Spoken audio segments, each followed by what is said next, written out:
नमस्कार, मैं Rajeshwari Tiwari, government higher secondary school Bhanpuri, विकासखंड गुरूर, जिला बालोद। आज मैं आप लोगों को साझेदारी संलेख के बारे में बताऊंगी कि साझेदारी संलेख क्या है और साझेदारी व्यवसाय में साझेदारी संलेख का क्या उपयोग होता है या उसकी क्या आवश्यकता होती है। तो सबसे पहले साझेदारी संलेख समझने के पहले हम थोड़ा सा साझेदारी व्यवसाय के बारे में जान लेते हैं। साझेदारी व्यवसाय की परिभाषा साझेदारी अधिनियम 1932 की धारा 4 के अंतर्गत दिया गया है। साझेदारी की परिभाषा ये बोलती है कि जब दो या दो से अधिक व्यक्ति किसी व्यवसाय को लाभ कमाने के उद्देश्य से चलाते, किसी समझौते के आधार पर चलाते हैं तो उसे हम साझेदारी व्यवसाय कहते हैं।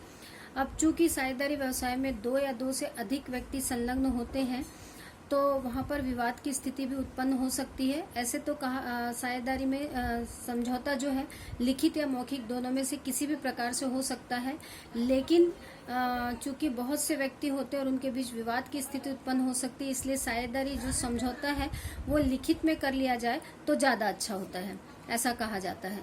तो जो लिखित में समझौता किया जाता है उसे ही हम साझेदारी संलेख कहते हैं।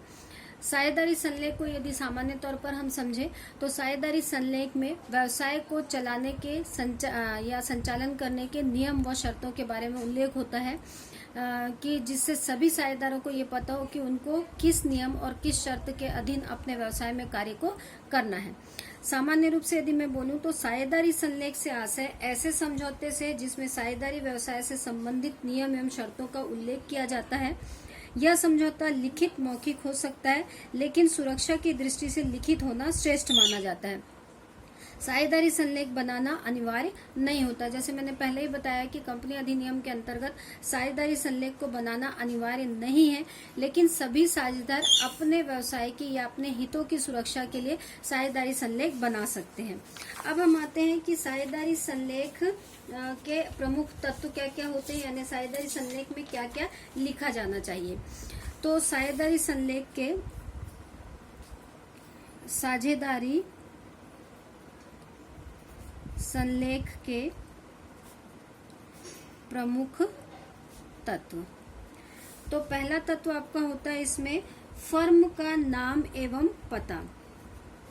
फर्म का नाम एवं पता। साझेदारी संलेख का पहला तत्व होता है कि साझेदारी संलेख में फर्म का नाम एवं पता स्पष्ट रूप से लिखा होना चाहिए।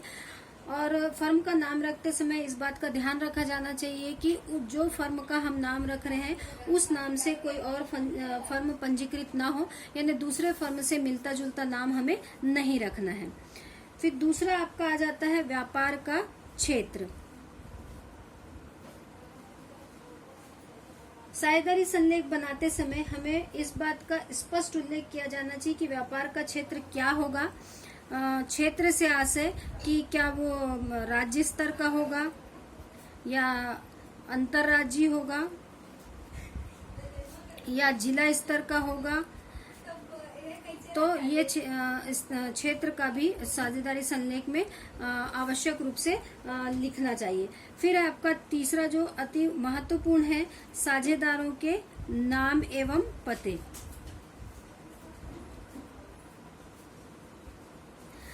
फर्म का नाम और पता और साझेदार के नाम एवं पते अलग अलग हैं। फर्म मतलब साझेदारों ने मिलकर के जो संस्था स्थापित किया उसे हम फर्म कहते हैं, तो फर्म का नाम एवं पता इसमें लिखना रहेगा। उसके बाद साझेदारों के नाम एवं पते लिखे जाएंगे कि जितने साझेदार उस फर्म में सम्मिलित हैं उन सभी साझेदारों के नाम स्पष्ट रूप से लिखे जाएंगे और उनके पते भी स्पष्ट रूप से लिखे जाएं ताकि आवश्यकता पड़ने पर उनसे हम संबंध स्थापित कर सकें। फिर है साझेदारों की पूंजी। अब हमें साझेदारी संलेख में उल्लेख करना होगा कि जितने भी साझेदार साझेदारी संस्था या फर्म से जुड़े हैं, किस साझेदार ने कितनी कितनी पूंजी उस साझेदारी व्यवसाय में लगाया है। फिर है आपका साझेदारी की अवधि।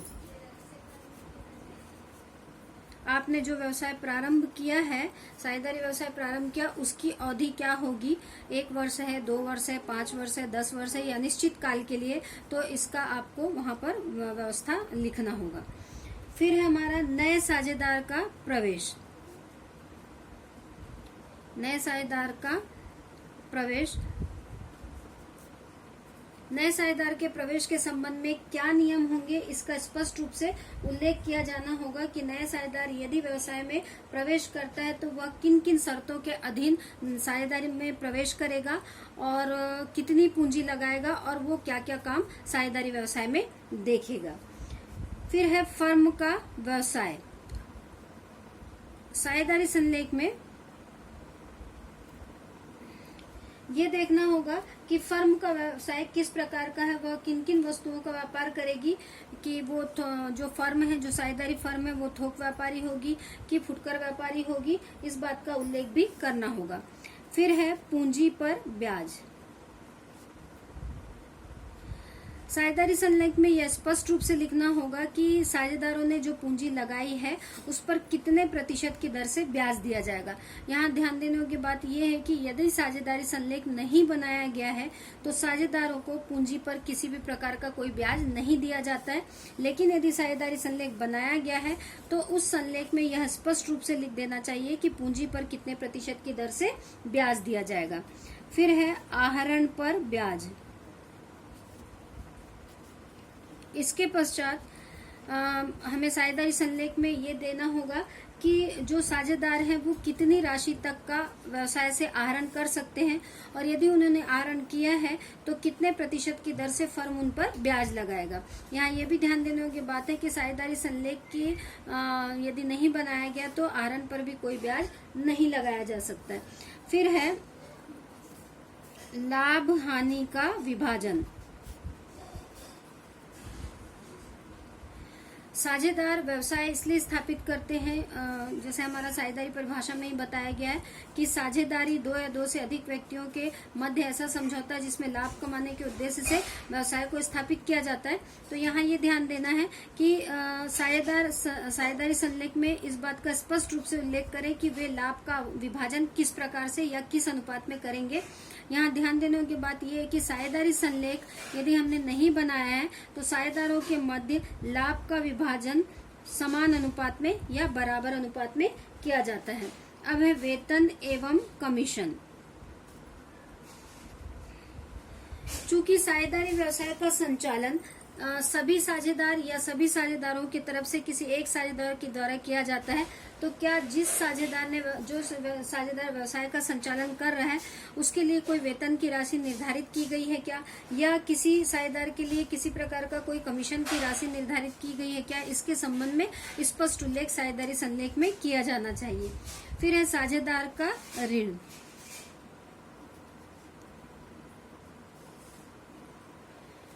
आवश्यकता पड़ने पर साझेदार फर्म के लिए फर्म से ऋण ले सकता है और या नहीं भी। ऋण लेने की दशा में ऋण की सीमा क्या होगी और उस ऋण की अवधि क्या होगी और उस पर कितना ब्याज देना, इसका भी उल्लेख स्पष्ट रूप से करना चाहिए। यहाँ साझेदार को ऋण है, साझेदार को ऋण मतलब फर्म के द्वारा साझेदार को ऋण प्रदान क्या किया जाएगा या नहीं किया जाएगा, इसका स्पष्ट उल्लेख किया जाएगा साझेदारी संलेख में। साथ ही साथ ये बताया जाएगा साझेदारी संलेख में कि जो साझेदार ने ऋण लिया है उसको अधिकतम हम कितनी अवधि के लिए ऋण दे सकते हैं और उस ऋण पर ब्याज की राशि क्या होगी। फिर है आपका फर्म द्वारा ऋण। कभी कभी फर्म को भी ऋण की आवश्यकता पड़ जाती है, तो फर्म को यदि कोई साझेदार ऋण देता है तो कितनी अवधि के लिए और उसकी राशि कितनी होगी और उस पर ब्याज की दर क्या होगी, इसका भी उल्लेख किया जाएगा। फिर है ख्याति का मूल्यांकन। जैसा कि हम जानते हैं कि ख्याति का मूल्यांकन जब नए साझेदार का प्रवेश होता है या पुराने साझेदार की मृत्यु हो जाती है या पुराने साझेदार अवकाश ग्रहण कर लेता है, तो उस स्थिति में ख्याति का मूल्यांकन करना आवश्यक हो जाता है। तो साझेदारी संलेख में इस बात का उल्लेख अवश्य करें कि ख्याति के मूल्यांकन की विधि क्या होगी और ख्याति को किस प्रकार से साझेदारों के मध्य बांटा जाएगा। अब इसके बाद आते हैं हम साझेदारी का समापन।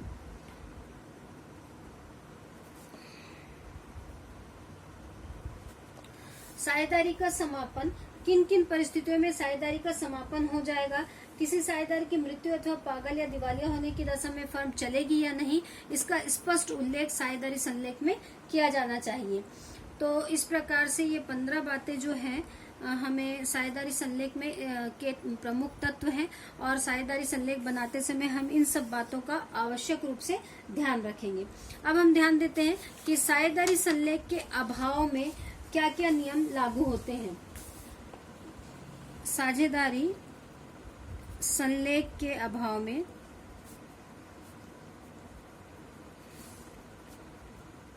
लागू होने वाले नियम, जैसा कि मैं पहले ही बताई कि साझेदारी संलेख बनाना साझेदारी फर्म के लिए अनिवार्य नहीं है। तो यदि किसी अनिवार्य नहीं है तो कई साझेदारी फर्म साझेदारी संलेख नहीं बनाते। तो यदि उन्होंने साझेदारी संलेख नहीं बनाया है तो उनके ऊपर क्या क्या नियम रहेगा, इस बात का उल्लेख भारतीय साझेदारी अधिनियम 1932 की धारा 12 से धारा 17 में वर्णित प्रावधान लागू होते हैं जब साझेदारी संलेख हमने नहीं बनाया है। कंपनी अधिनियम ने इस बात की व्यवस्था की है कि यदि कोई साझेदारी संलेख नहीं बनाता है तो साझेदारी अधिनियम 1932 की धारा 12 से 17 तक के नियमों का उनको पालन करना होगा, जिसमें सबसे पहला है कि व्यवसाय के संचालन में भाग लेना। यदि आपने साझेदारी संलेख नहीं बनाया है तो सभी साझेदारों को ये अधिकार होगा कि वो व्यवसाय के संचालन में भाग लेंगे। दूसरा है कर्तव्यों को पूरा करना। यदि साझेदारी संलेख नहीं बनाया गया तो प्रत्येक साझेदार का ये उत्तरदायित्व हो जाता है कि वे व्यवसाय के संचालन में अपने से संबंधित समस्त कर्तव्यों को स्वयं पूरा करेंगे। फिर है मत प्रकट करने का अधिकार।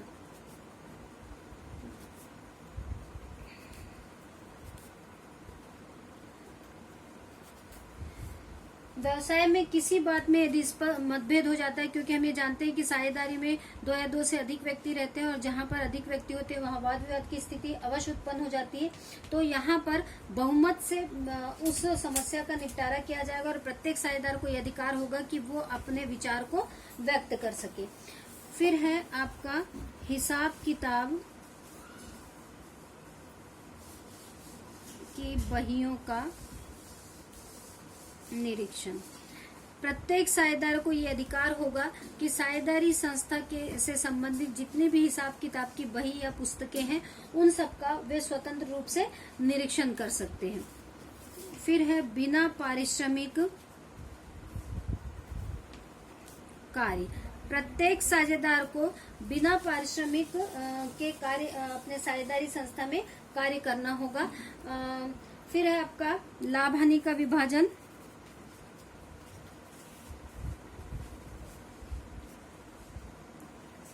जैसा मैं पहले ही बताई कि साझेदारी संलेख के अभाव में लाभ हानि का विभाजन सभी साझेदारों में बराबर बराबर होगा। फिर है पूंजी पर ब्याज। पूंजी पर ब्याज साझेदारी संलेख के अभाव में पूंजी पर किसी प्रकार का कोई भी ब्याज नहीं दिया जाएगा। फिर है ऋण पर ब्याज। साझेदारी संलेख के अभाव में ऋण पर 6% की दर से ब्याज दिया जाएगा। इस प्रकार से साझेदारी संलेख का ये टॉपिक समाप्त करते हैं।